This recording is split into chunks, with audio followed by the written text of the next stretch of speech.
আস্তে দিচ্ছে অসুবিধা নেই।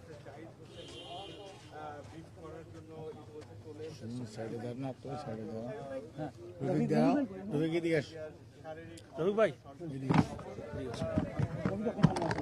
আস্তে দিচ্ছে অসুবিধা নেই। রফিক ভাই আপনি কেন আসেন? রফিক দাও, রফিক এদিকে আস। রফিক ভাই শারীরিক অবস্থা সর্বশেষ আমরা সরাসরি জানার চেষ্টা করি।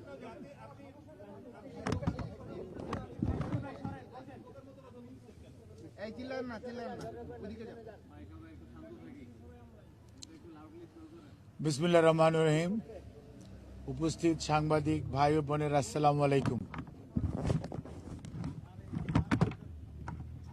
আমরা সবাই জানি বিএনপি চেয়ারপারসন দেশনেত্রী বেগম খালেদা জিয়া 23 নভেম্বর থেকে আজ অবধি এভার কেয়ার হসপিটালে চিকিৎসাধীন আছেন।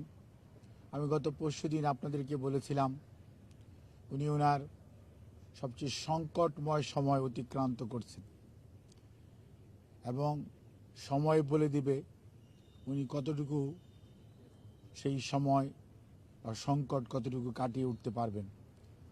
আজকে আপনারা লক্ষ্য করেছেন বাংলাদেশ জাতীয়তাবাদী দলের ভারপ্রাপ্ত চেয়ারম্যান জনাব তারেক রহমান, ওনার সহধর্মিণী ডক্টর জুবাইদা রহমান এবং মরহুম আরাফাত রহমান কোকর, সহধর্মিণী সৈয়দা শামিলা রহমান এবং দেশনেত্রী বেগম খালেদা জিয়ার ছোট ভাই, বড় বোন সহ সকল আত্মীয় স্বজন হসপিটালে এসেছিলেন। অনেকে এখন হসপিটালে অবস্থান করছেন।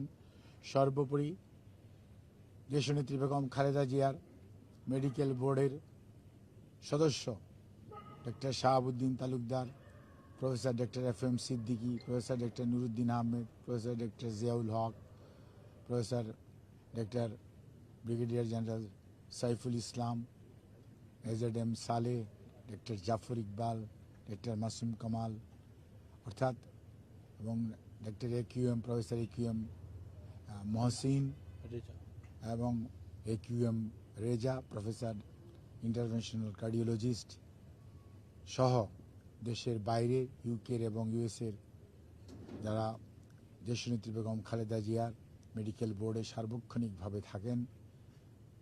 আমেরিকা থেকে ডক্টর মোহাম্মদ হাবিবুর রহমান এবং ডক্টর রফিকুদ্দিন আহমেদ এবং জন হ্যামিল্টন এবং হামিদ রউফ জন হপকিন্সের, ইউকের professor doctor Patrick Kennedy, professor doctor Jennifer Cross এবং প্রফেসর ডক্টর রিচার্ড এবং আমাদের ডক্টর শাকিল ফরিদ সহ ডক্টর খালেদ সহ আরও যে সকল চিকিৎসকরা সব সময় অংশগ্রহণ করেন, ওনারা সবাই এখন পর্যন্ত ওনার চিকিৎসার ব্যাপারে সার্বক্ষণিকভাবে ওনার চিকিৎসা তদারকি করছেন। সেজন্য অনেক সদস্য এই মুহূর্তেও হসপিটালে অবস্থান করছেন যারা বাংলাদেশে আছেন এবং দেশের বাইরের যারা আছেন তাদের মধ্যে সবাই অনলাইনে আছেন। ভার্চুয়ালি তাদের পরামর্শ নেওয়া হয়েছে। সকালবেলাও মেডিকেল বোর্ড হয়েছিল। কাজে এই অবস্থায় উনি অত্যন্ত একটি সংকটময় সময় অতিক্রম করছেন। কাজে এই অবস্থায় আমরা শুধু এটুকুই বলতে পারি দেশবাসীর কাছে ওনার পরিবারের পক্ষ থেকে ওনার জন্য দেশবাসী যেমন সব সময় দোয়া করেছে, আমরাও আবারও পরিবারের পক্ষ থেকে ওনার সুস্থতার জন্য দেশবাসীর কাছে ওনার পরিবারের পক্ষ থেকে মহান রাব্বুল আলামিনের কাছে দোয়া করার আহ্বান জানাচ্ছি। এবং এত গভীর রাত্র পর্যন্ত আপনারা যে অপেক্ষা করছেন সেজন্য আপনাদেরকে আমরা ধন্যবাদ জানাই, কৃতজ্ঞতা জানাই। দেশনেত্রীর চিকিৎসার ব্যাপারে দেশের মানুষের উৎকণ্ঠা দূর করার জন্য আপনারা যে সব সময় নিরলস প্রচেষ্টা অব্যাহত রেখেছেন, আপনাদের এই প্রচেষ্টা সত্যিকার অর্থেই শ্রদ্ধার সঙ্গে আমরা স্মরণ করি। আপনাদের সবাইকে ধন্যবাদ।